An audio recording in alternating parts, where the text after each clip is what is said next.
Hi, I'm Lauren Edmonds. I'm the founder and owner of a school that supports children with learning delays. I'm hoping this space gives you something to think about. I want to talk about the value of boundaries and why we should have rules and firm boundaries for children, especially children who are anxious, and in particular for children whose anxiety is manifesting in control.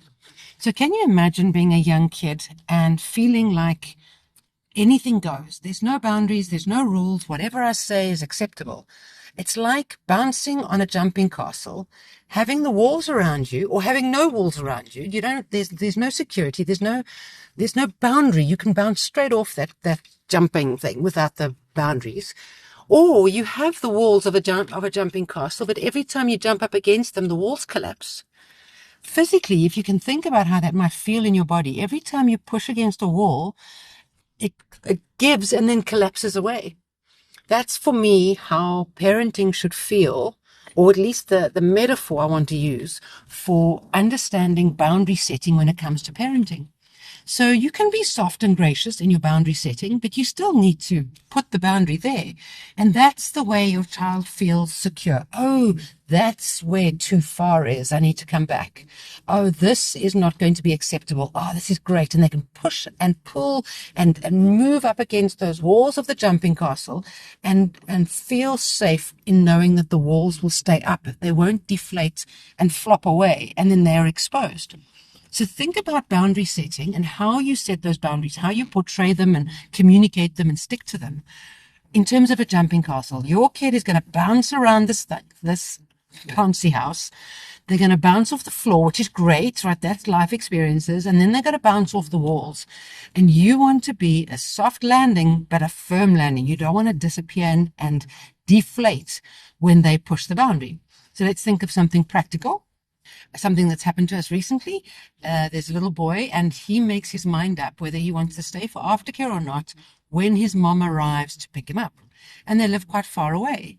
So if mom arrives to pick him up and he says, can I stay for aftercare? And she goes, yeah, sure. Once or twice, no problem. But then when we speak to him during the day and say, actually, you can't do that. What you really need to do is let us know the day before, or you need to make up your mind by first break so we can let your mom know. She can decide, and then that's what will happen. You can't do it when she arrives to pick you up. It's unfair.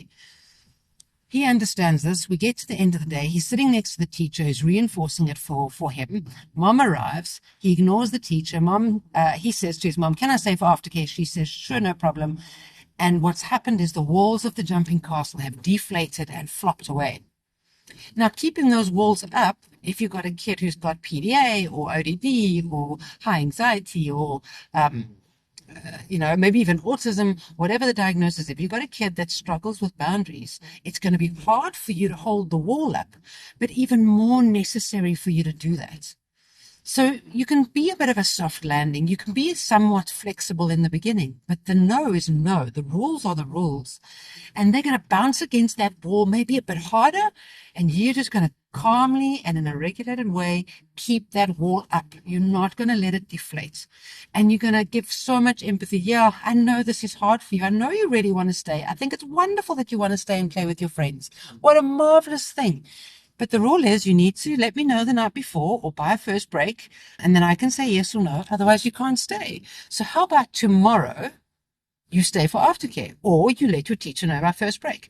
So you really are saying no in a very regulated way, very kind and calm, but you're not flipping and saying yes. And you're not allowing your child to dictate your movements. So the mom is driven all the way, I think it's about 25 kilometers, driven all the way to school to fetch you. And then what? She's got to go sit in her car for 3 hours while you play, or she's got to go all the way home, or, I mean, it's just too much control for a child to have over an adult. And it can be really, really hard to put the bouncy house walls back in place, to inflate them and keep them inflated. And the work that you need to do as a mom or dad is, how do I keep my bouncy house walls of my child? How do I keep them inflated? How do I put air into them so that they don't collapse so easily? And that's really the work that you do on yourself. It's self-reflection. It's perhaps doing your own therapy. It's finding language you can use that's more effective in setting boundaries with your child. It's developing all sorts of coping mechanisms that you can use when your child tries all of their tricks in order to get the better of you. And then also understanding what you're trying to do, and look at parenting as a long-term approach, that it's not a short-term. You're not, there's an element of right now, but what you're doing right now is to develop and grow this beautiful person into a wonderful adult, and to have this long view of it. And of course, it's not a cast in stone thing, and it's not an every moment thing. You've got to be flexible within it as well. But then you've got to reflect on, is this becoming a habit? And what is this habit creating in my child?